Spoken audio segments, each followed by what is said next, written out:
in Dramatica, there are some story points called story appreciations, you can also call them story points, which deal with specific aspects, direct aspects of the story structure. And others, which are story points that are once removed, they are built on other story points, from other story points. In other words, that it's not directly referencing the structure, but referencing the cross-impact of a number of story points to create an overall impact. So reach is referred to as an overall appreciation or an overall story point. It's also referred to as an audience story point because it deals specifically with how the structure impacts the audience. What kind of a reach does the structure have into the audience? Well, reach is dealing with whether the audience will empathize or sympathize with the main character. What's the difference between empathy and sympathy? Empathy is when you feel as if you are the main character. Sympathy is when you feel as if you care very much about the main character, but you aren't actually becoming that character in the story. You see, a main character may be someone that you just care about. They're the central figure. You might think to yourself, this is the character whom the story is about. Other main characters, the audience will get right into their shoes and get into the action and feel as if they are that character involved in whatever situation comes up. They will suspend their disbelief, leave their bodies, and occupy that character's position in the story. When you occupy the character's position, that's empathy. When you feel most strongly about that main character, that's sympathy. Now, the intriguing thing about reach is that the Dramatica theory states the reach will not be the same for men and for women in the audience, for those who are male mental sex and female mental sex in the audience. Now, the concept of mental sex comes up. Again, a lot of Dramatica concepts dovetailing. What do we mean by mental sex? Well, it means, does the person who is thinking favor a temporal view, looking at time, looking at how things are balanced, looking at things holistically, looking at how things evolve? Or does someone favor a spatial view, looking at space, looking at how things are connected, looking at the steps that need to be taken? You see, when you take a series of steps in line, although that uses time, that's not really living time. It's breaking time up into steps. But when you feel the flow of things as to how they're evolving, unbroken, that's a more temporal mind. So you might think of it as someone who's primarily linear in their operating system, they're thinking not just consciously, but all the way down to the toes, or someone who is more holistic and just gets a sense or an intuitive balance for how things work together. An example would be mental sex. A male mental sex character would be Clarice Starling in Silence of the Lambs, or Ripley in the original Alien movie.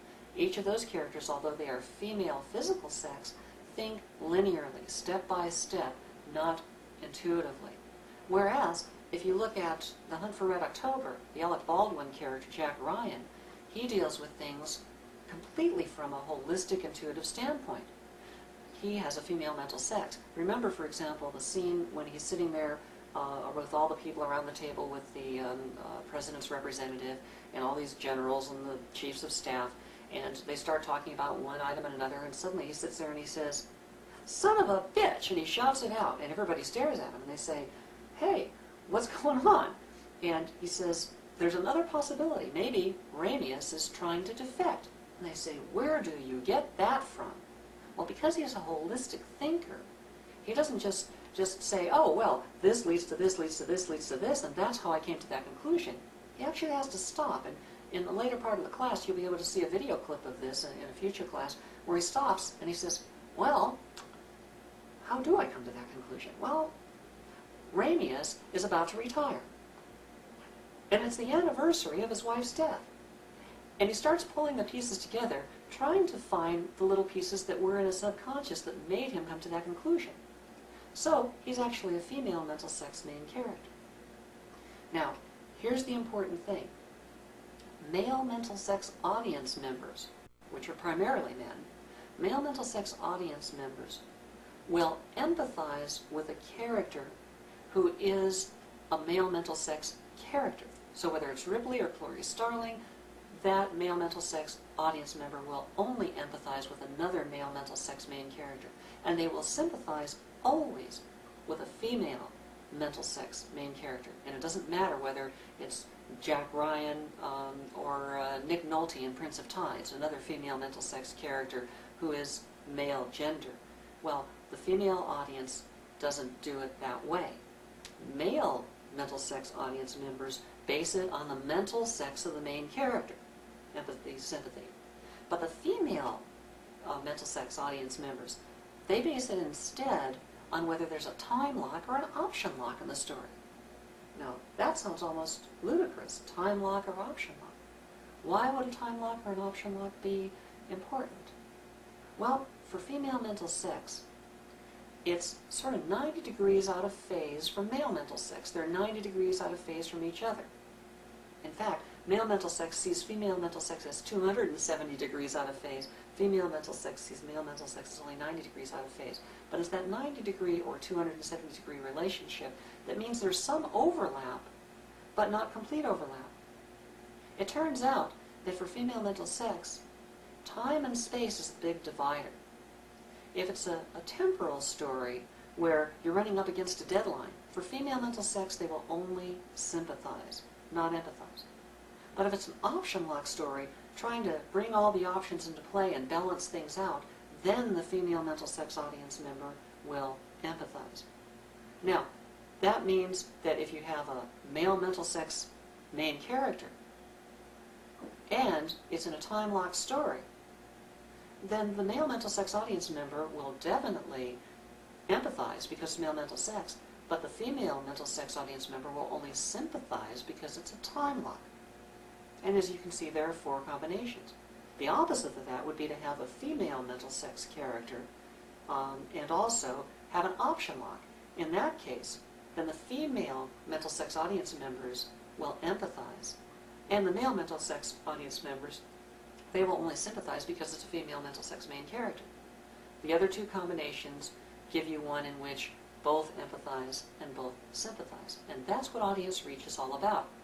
By creating a Dramatica structure, it allows you to then predict whether the men or the women in your audience will empathize or sympathize with the main character.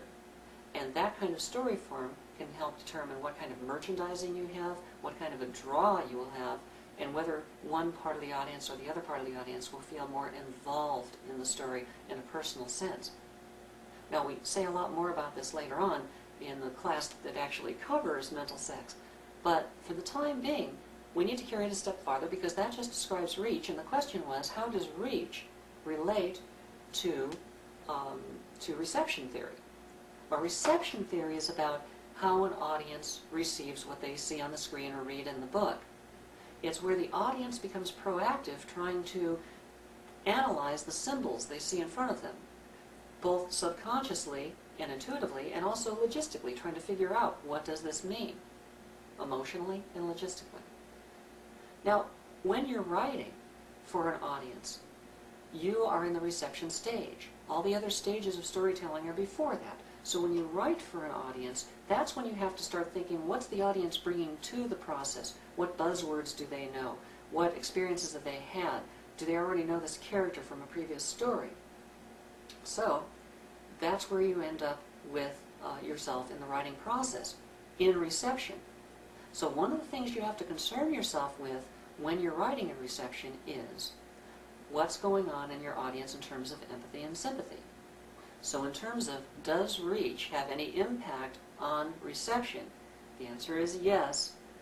When you're dealing with the reach of audience empathy or sympathy for male and female audience members, depending on who you're trying to reach as an author, you must bring that into consideration at the reception stage where you're actually doing the writing and considering what the audience is bringing to the process.